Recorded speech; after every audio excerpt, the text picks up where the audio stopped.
It's truly a pleasure and a blessing to be with you today. Mais c'est un vrai plaisir et un privilège d'être avec vous ce matin. It's always amazing how God is doing so much in different parts of the world. Et c'est incroyable de savoir que Dieu fait autant dans tellement de parties différentes du monde. I know I've known your pastor here for, I think, over 10 years now. Moi, ça fait plus de 10 ans que je connais votre pasteur. I know he's been a blessing to me, and I'm sure to you as well. Je sais qu'il a été une bénédiction pour moi et pour vous aussi. And I know he shares that you have been a blessing to him as well. Et il me partage aussi que vous avez été une bénédiction pour lui. So just really thankful for God's word and his gospel in many different countries. Voilà, donc je suis reconnaissant pour l'évangile, la puissance de l'évangile dans les pays où Dieu agit. Without spending much time, because I'm going to be translated today, Alors on va avoir un temps plus court parce que je suis traduit aujourd'hui. so which means that it will always take double the amount of time what I need to say. Donc je vais dire chaque chose 2 fois. Let's get into God's word. On va se plonger tout de suite dans la parole de Dieu. If you turn your Bibles to James chapter 1 today, Si vous voulez ouvrir vos Bibles en Jacques chapitre 2, James chapter 1, and that's where we will be spending time in God's dans word. le chapitre 1, c'est là où on va être ce matin. And perhaps as you do that, let me pray. Et pendant qu'on fait ça, je vais prier. Father, we thank you and come before you today, Père Céleste, on te remercie, on vient devant toi ce matin, just thanking you for your word, en te remerciant pour ta parole, thanking you that you have not left us without a guide in this world. que tu ne nous as pas laissés dans ce monde sans un guide. And Father, as we come before your word, we pray that you may forgive us our sin, Et Père Céleste, alors qu'on est confronté à ta parole, on prie que tu nous pardonnes nos péchés, that we may be acceptable before your sight, even as we open your word in worship. qu'on soit acceptable devant tes yeux dans notre adoration. Father, I know the text we'll preach today or we'll talk about is a hard text.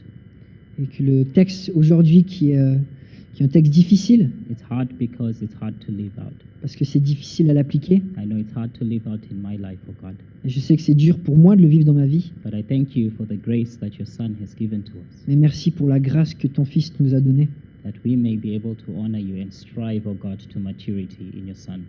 qu'on peut te plaire et qu'on peut œuvrer à te glorifier par la grâce de ton Fils. So speak to us, oh God, this morning we pray. Parle-nous ce matin, on te prie. Encourage us where encouragement needs to be, Encourage-nous là où on a besoin d'être encouragé, and rebuke us, oh God, where rebuking needs to be. et reprends-nous là où on doit être repris. We ask and pray this through your Son's name. On demande et on prie au nom précieux de Jésus. Amen. Amen. James chapter 1. Jacques chapitre 1. And as we go through this text, I want us to keep in mind these truths that trouble is necessary in the life of a Christian. Et alors qu'on lit ces paroles, j'aimerais qu'on se rappelle que les troubles sont nécessaires dans la vie d'un croyant.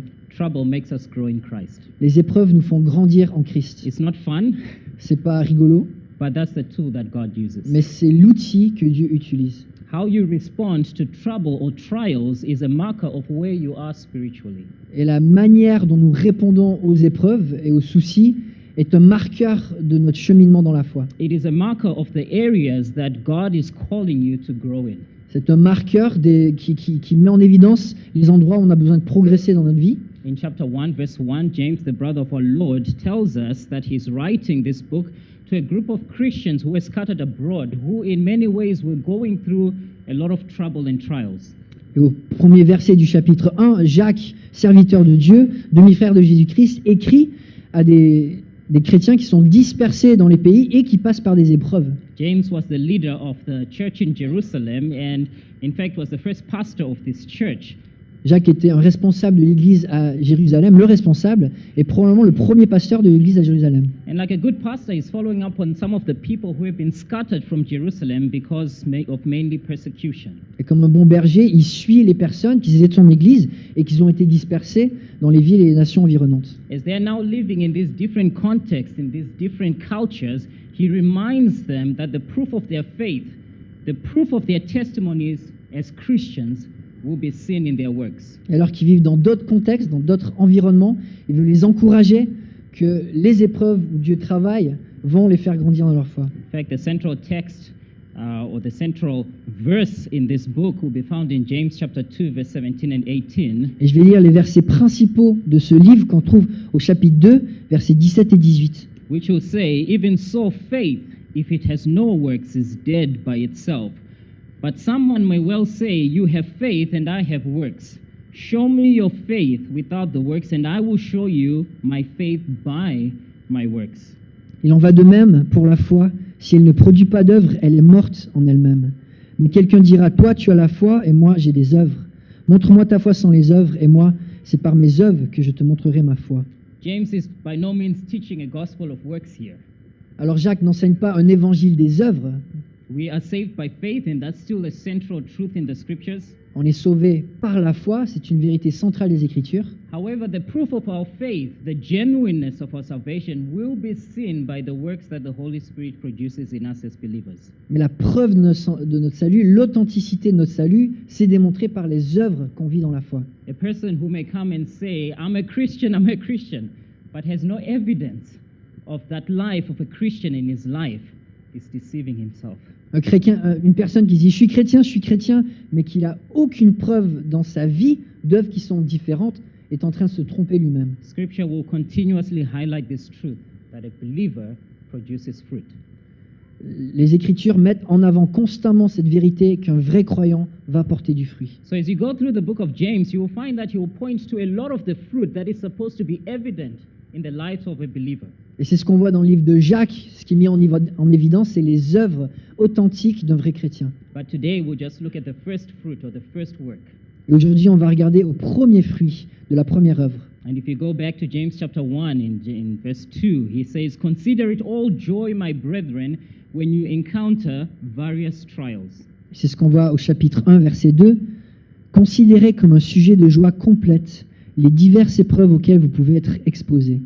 And I have to say ahead of time that as much as James will be wanting to have you look at your heart and see if you're truly in the faith, Et en amont, j'aimerais simplement dire que alors que Jacques va nous encourager à éprouver notre cœur, à examiner là où on est, it is also an encouragement for believers to say, hey, is this an area you need to grow in? mais c'est aussi un encouragement pour tous les croyants de se dire, est-ce qu'il y a des domaines dans ma vie où je dois progresser? So in this first work, he gives this command of consider it all joy. Et cette première œuvre à laquelle ils appellent, c'est de considérer comme une joie. This is a command that speaks of you need to have the right thinking whenever you encounter these trials. Ce commandement, c'est d'avoir la bonne perspective à chaque fois qu'une épreuve arrive. Some of your Bibles may say count it all joy, but the idea here is that you must always have this opinion that when you reach a time of trouble or reach a time of trials, it is a good thing. Donc l'idée de considérer, de compter comme une joie, c'est une attitude constante qu'on devrait avoir à chaque épreuve qui revient. Oftentimes in our lives, when we reach a point where something goes wrong or a day is not going right, the first thing we think about is, this is really bad. Et souvent, quand ça frite dans la vie, qu'on arrive dans des épreuves qui sont difficiles, on se dit, là, ça va pas. We start struggling, we start complaining, we start grumbling. On lutte, on murmure, on se plaint. We start being anxious about Pas en France, non. On commence it. Doesn't happen in France? No. Okay. Commence à être anxieux. Now you threw me off. I don't know what you said. But we start grumbling and we start On complaining. commence à se plaindre, à murmurer. We don't see problems or trials and challenges as a good thing. On ne voit pas les épreuves comme un don de Dieu. But here James says, what should be your response? Mais Jacques nous dit, notre réponse devrait My response should be that of joy. être une vraie joie. That's something abnormal in this world. Et là, ça, c'est surnaturel, c'est pas normal dans notre monde. That's something you don't see in the life of an unbeliever. C'est pas quelque chose qu'on peut voir dans la vie de non-croyant. But you have to come and ask, well, what is joy at the same time? Mais là, on doit se demander, mais c'est quoi la joie? I think oftentimes we can confuse it with happiness, some kind of emotion that I go around smiling all the time, no matter how bad things are. Et des fois, on confond la joie avec un bonheur peut-être temporel où ça veut dire qu'on sourit, qu'on est bien dans le moment. Or someone just died, I just lost my job, oh, I'm just going to smile the whole day. Où je viens de perdre mon boulot, où j'ai un proche qui est mort, je suis quand même content. No, that's not the idea that you see here. Mais c'est pas l'idée qu'on voit dans le texte. The idea of joy is that there is this resolved belief and resolve in your will that you know no matter how bad things are, God is still in control. Et là, on voit une attitude qui est une résolution de la volonté, un engagement de croire avec une attitude, peu importe les circonstances. It is an act of the will where you choose to believe that God is good.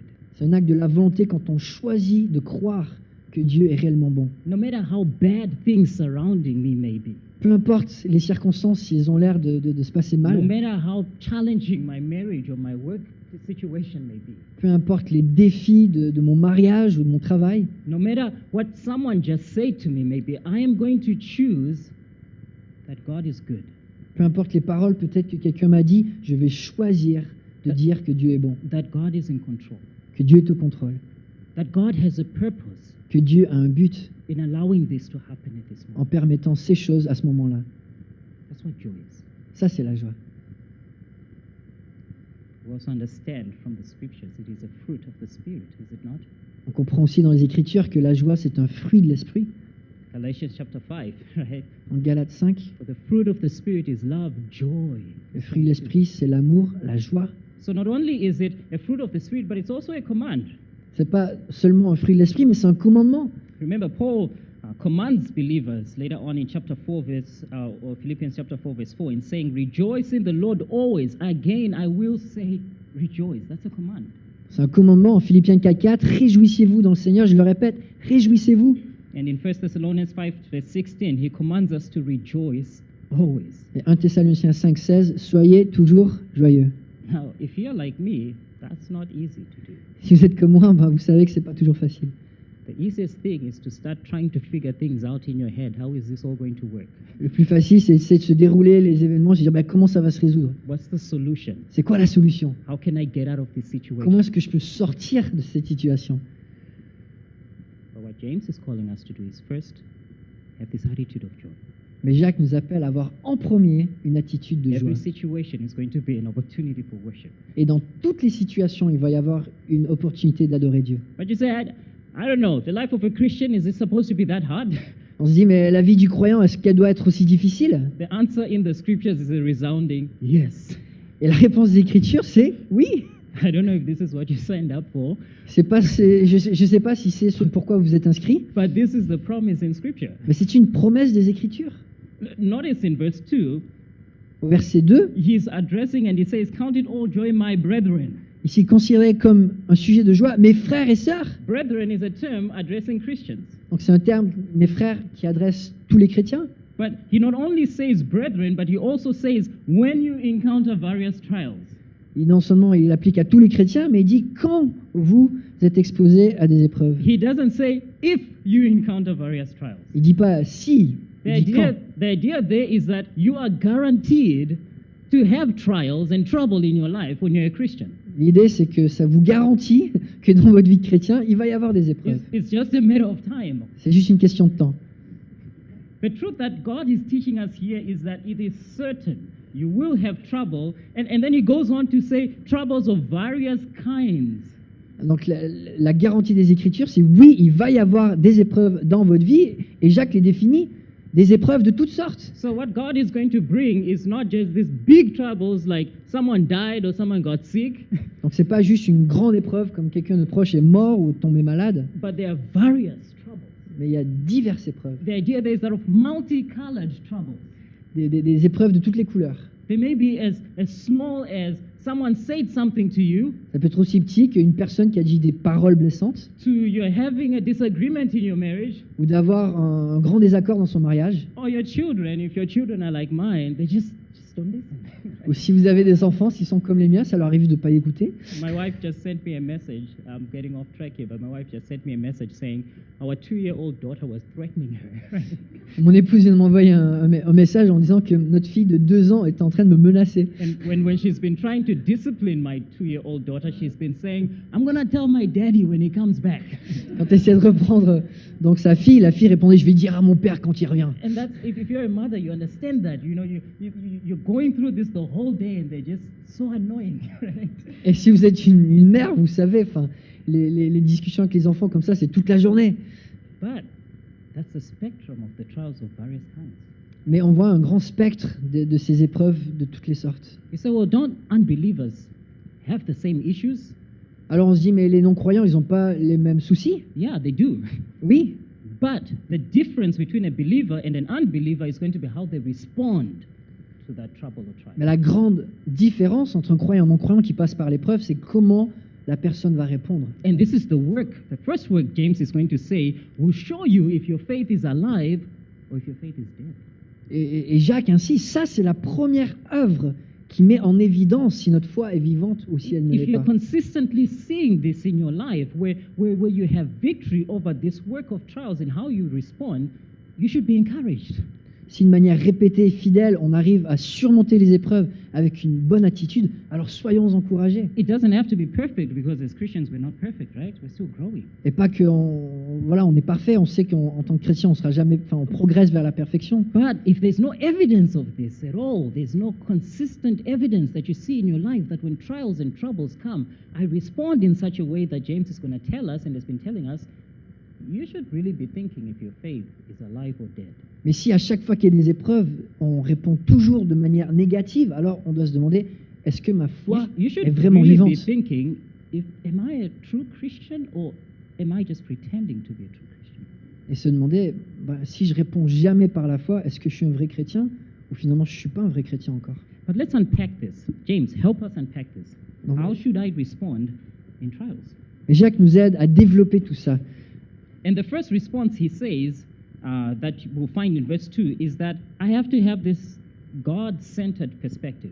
Donc Jacques nous donne plusieurs réponses aux épreuves et la première, c'est d'avoir une perspective qui est centrée sur Dieu. Look at verse 2, but I want to focus on verse 3. Consider it all joy, my brethren, when you encounter various trials, knowing that the testing of your faith produces endurance. Et je vais lire les versets 2 et 3, mais surtout se concentrer sur le verset 3. Considérez comme un sujet de joie complète les diverses épreuves auxquelles vous pouvez être exposés, sachant que la mise à l'épreuve de votre foi produit la persévérance. So what do I mean by having a God-centered perspective? Voilà, c'est ce que je veux dire par avoir une perspective centrée sur Dieu. It means that whenever something happens in my life that I don't see as this is what I would really want, Ça veut dire que quand il y a des choses qui se passent dans ma vie que c'est pas ce que je voudrais, I don't start by asking those questions such as, why me?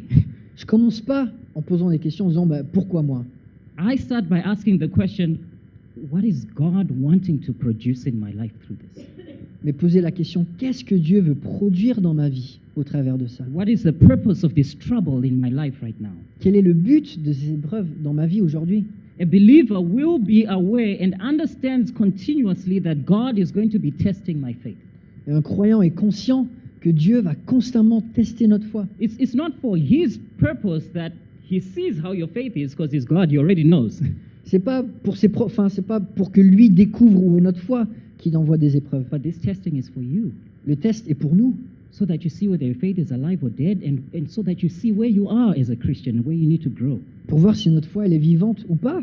Et en tant que chrétien, de voir où c'est qu'on peut progresser. And what he wants there to be, he says that I want there to be this endurance that's produced in your life. Et de voir ce que Dieu désire. Dieu désire cette persévérance dans He notre vie. wants there to be this unshakable knowledge and trust in him that no matter how hard things get, I am going to stand by the cross.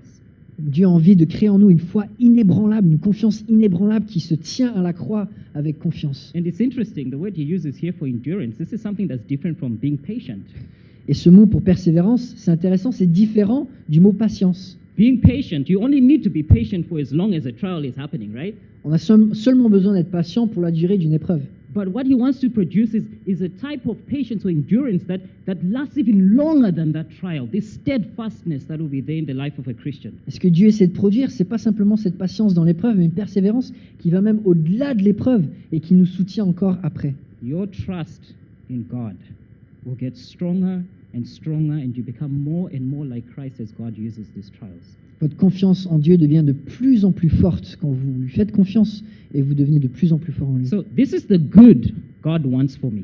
Donc ça, c'est le bien que Dieu veut pour nous. The question is this the same good you want God to do in your life?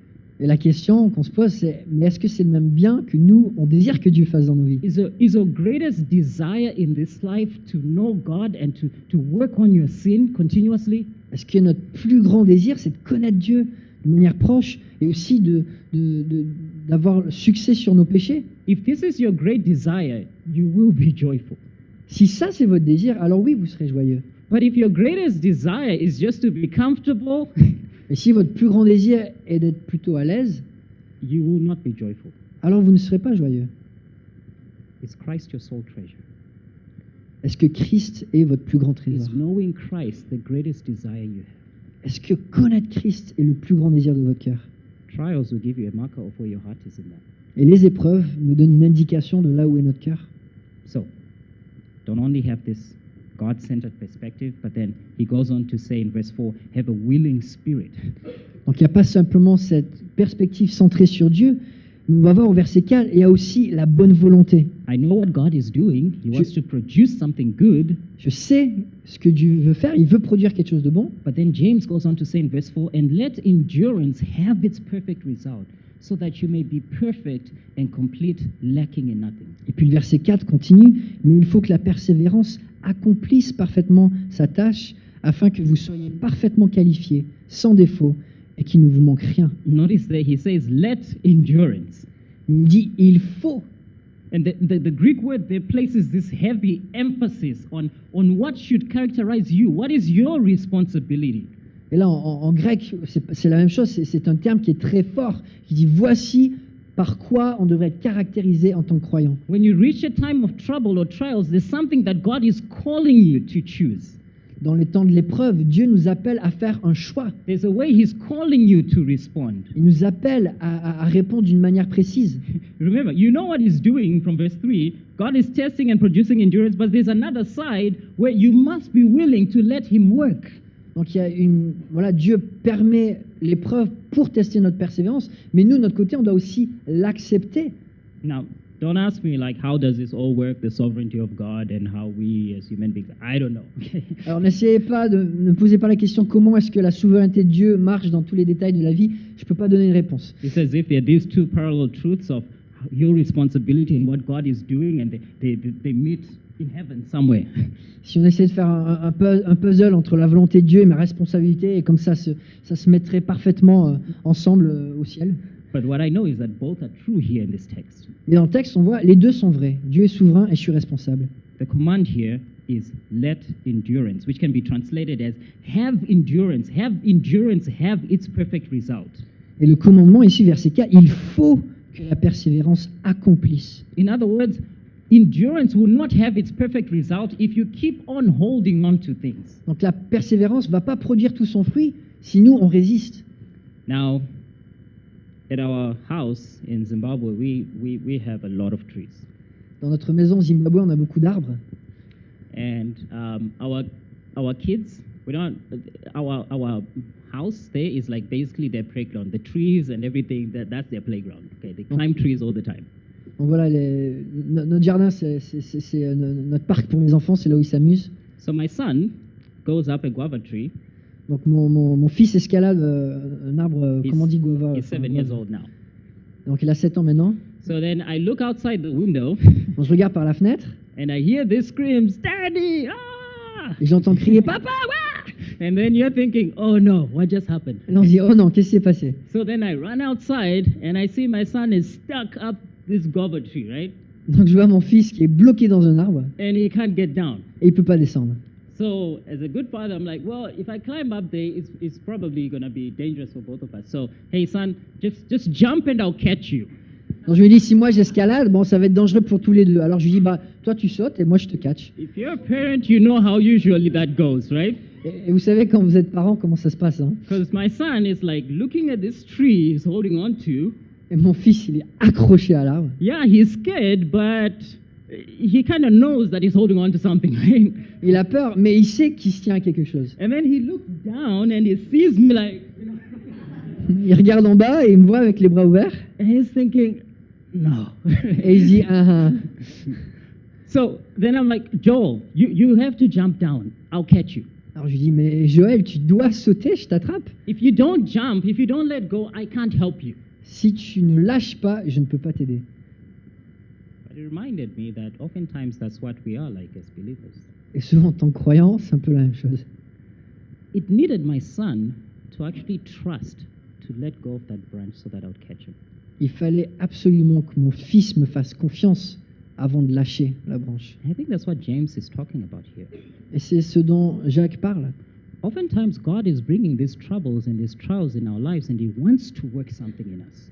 Souvent, Dieu permet ces épreuves dans nos vies parce qu'il a envie d'accomplir quelque He chose. wants to show us our love of money. Il veut nous montrer notre amour He pour l'argent. wants to show us our love of respect. Il veut nous montrer notre amour pour le He respect. wants to show us all these many things we've made idols and are holding on into our life. Toutes ces choses dont nous avons finalement créé des idoles qu'on ne veut pas lâcher. And he kind of shakes things up so that you let go. Et il nous secoue pour qu'on les lâche. And he's saying, trust me, I want to work this in your life. Et il dit, fais-moi confiance, je veux t'aider dans ce domaine de ta vie. But oftentimes we waste our trials because we keep holding on to those things. Mais souvent, on gâche nos épreuves parce qu'on reste accroché aux mauvaises choses. That's where the response doesn't end up being joy, Et là, la réponse finalement, c'est pas la joie, but perhaps many times anger, mais peut-être de la colère, because your world has been shaken, parce que notre volonté a été secouée, because your idol has been shaken. parce que notre idole a été secouée.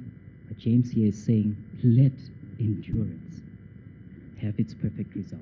Mais Jacques nous dit, il faut que la persévérance accomplisse parfaitement sa tâche. Question is, what are you holding on to that God wants to show you through this trouble? Et la question aujourd'hui, c'est quelles sont les choses auxquelles nous sommes attachés que Dieu, dans les épreuves, a envie qu'on lâche. The more you do that, the more you will see this perfect and complete result lacking in nothing he talks about in verse 4. Et plus on se soumet à la parole, plus on voit les résultats que Dieu veut produire, cette This persévérance. Ça doesn't mean that you become sinless, you become perfect in a sinless way, ne veut pas dire qu'on pêche plus, qu'on devient parfait, but it's the idea here is that you will grow more and more into being a more mature Christian. mais ça veut dire qu'on grandit de plus en plus dans la maturité du christianisme. Understand, spiritual maturity doesn't just come with how many years you've lived as a Christian. La maturité spirituelle, c'est pas une question des années qu'on a passé à être un chrétien. Spiritual maturity comes through endurance through the times of trouble. La maturité spirituelle est le résultat de notre persévérance dans les épreuves. You can grow to be an older person or a person who's been in the faith for a long time and still be a baby. On peut avoir des gens qui sont âgés, qui ont été des chrétiens pendant longtemps, mais qui sont encore des bébés dans la foi. Because you keep wasting those trials instead of asking, what is God doing in my life? Parce qu'en gâchant les épreuves, sans se demander qu'est-ce que Dieu accomplit, And yielding your heart and saying, God, please show me and help me where I need to put sin to death. au lieu de dire Dieu, montre-moi dans mon cœur où c'est que je dois mettre à mort mon péché. So what else characterizes a believer? What else characterizes this work, James, of how I should respond in joy to trials? Quelles sont les autres marques d'un vrai croyant dans les épreuves? Not only should I have this God perspective of having willing spirit, Non seulement on doit avoir cette perspective d'une volonté, but finally I need to have a heart that prays. mais aussi un cœur qui loue Dieu. And we see this from verse 5 to verse 8. On voit ça des versets 5 à 8. Remember, God has just ended verse 4 in saying that you should not be lacking in anything, Donc le verset 4 a fini en disant que Dieu désire qu'on ne manque de rien. but the reality is that oftentimes we will be faced with trouble and trials that I say, I really lack so much. Mais la réalité, c'est que souvent, on est confronté à des épreuves dans lesquelles on réagit pas toujours bien. I lack the wisdom, I lack the maturity. Oh, je manque de la sagesse, je manque de la maturité pour bien répondre. But it is at this point where it's important to realize that we have the source of wisdom as a Christian. Et c'est là où il faut se dire, mais en tant que chrétien, on a la source de la sagesse à disposition. And that's where we find this other command in verse 5. Et c'est là c'est ce qu'on retrouve au verset 5. Remember, he's already given us this command, verse 2. Consider it all joy, verse 4. Let endurance. But then verse 5, there's another command.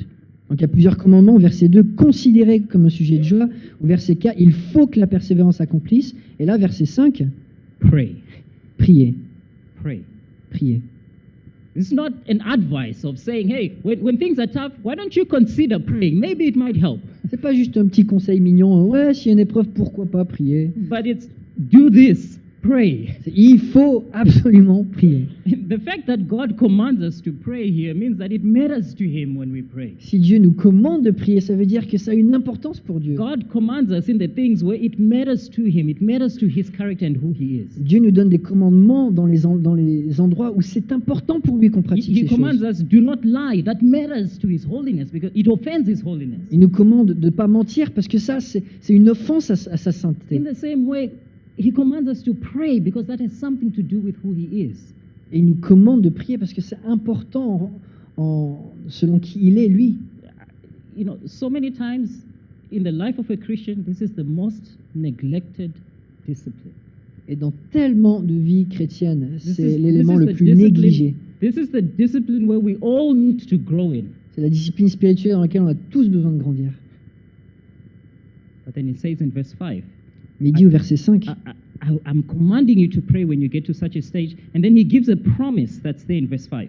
donc il nous commande de prier, mais aussi il donne une promesse. He says, But if any of you lack wisdom, let him ask God, who gives to all generously and without reproach, and it will be given to him. Donc s'il en vous manque de sagesse, qu'il la demande à Dieu, qui donne à tous simplement et sans faire de reproche. So the promise here is that when you get into a trial and you need wisdom and you pray, God will give you that wisdom generously. That's something you can bank on. Et la promesse, c'est que oui, quand les épreuves arrivent, quand on prie et qu'on fait confiance en Dieu, on sait que Dieu va nous donner la sagesse dont on a besoin. But it's important for us to understand what wisdom is here, because we don't want to claim the wrong promise. Mais là, on doit comprendre qu'est-ce que ça veut dire la sagesse, parce qu'on ne veut pas revendiquer la mauvaise promesse. Wisdom, and remember, James is writing to Jewish people. It's a very Jewish book.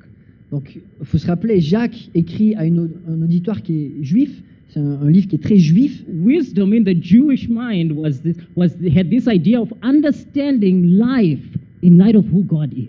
Et la sagesse dans la pensée donc juive, c'était comprendre Dieu dans les circonstances. So you're de not la vie. praying and saying, God, give me wisdom so that I get out of this situation. On ne sait pas dire Dieu, donne-moi la sagesse pour que je sorte de ma situation. But you're saying, God, give me wisdom so that I may know you more through this trial.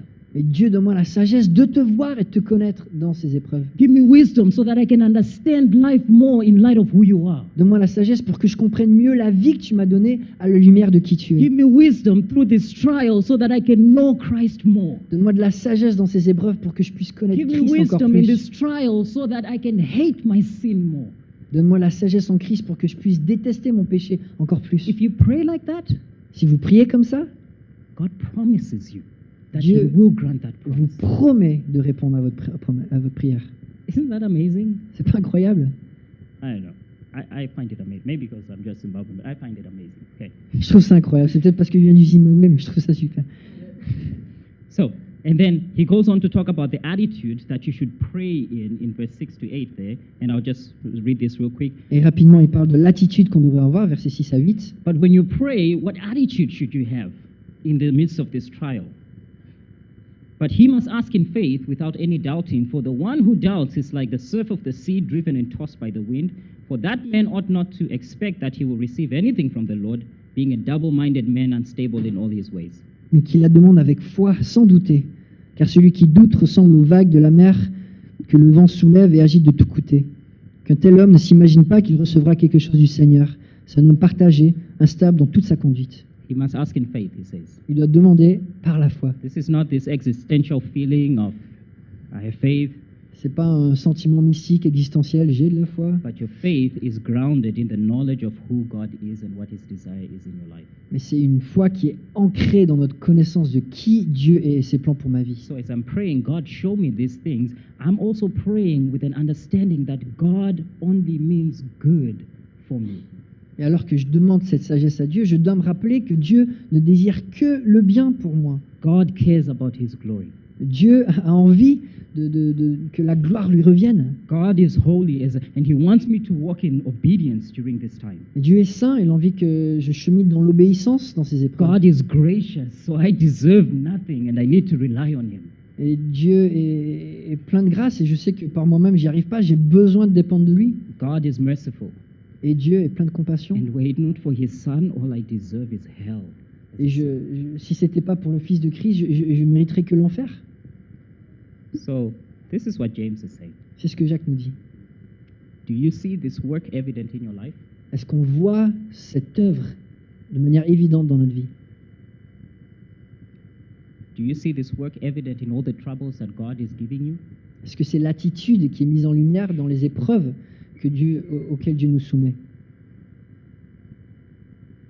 If you don't see this characterizing your life, Si ce n'est pas ce que vous voyez comme marque dans votre vie, James is saying, honestly evaluate your heart. Jacques nous dit honnêtement, examinez votre cœur. Come to the gospel. Revenez à l'évangile.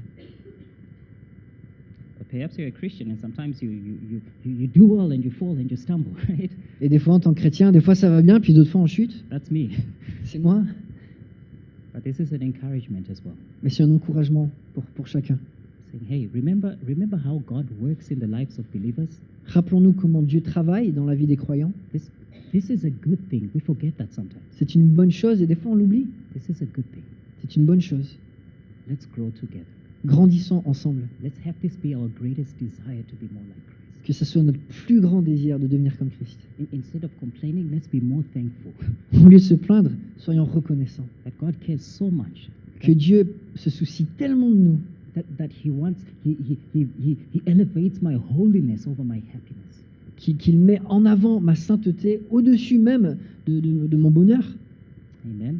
Amen. Let me pray for us. Prions ensemble. God, thank you so much for your grace and your kindness. Thank you, Father, that you are a God who is loving, Merci Père Céleste pour ta grâce, ta bonté. Merci parce que tu es un Dieu plein d'amour, that you are good to us. que tu es bon envers nous.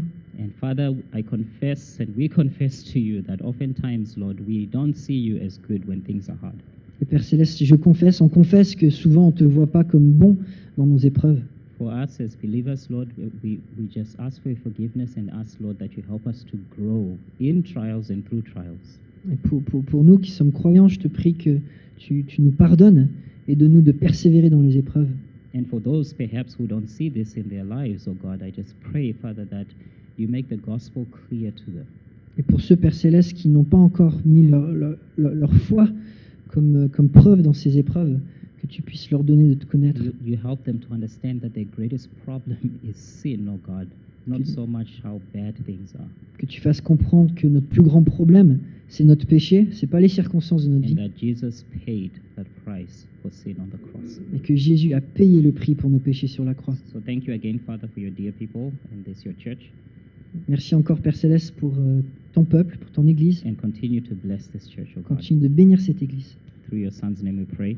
Au travers du nom de Jésus-Christ, on prie. Amen. Amen.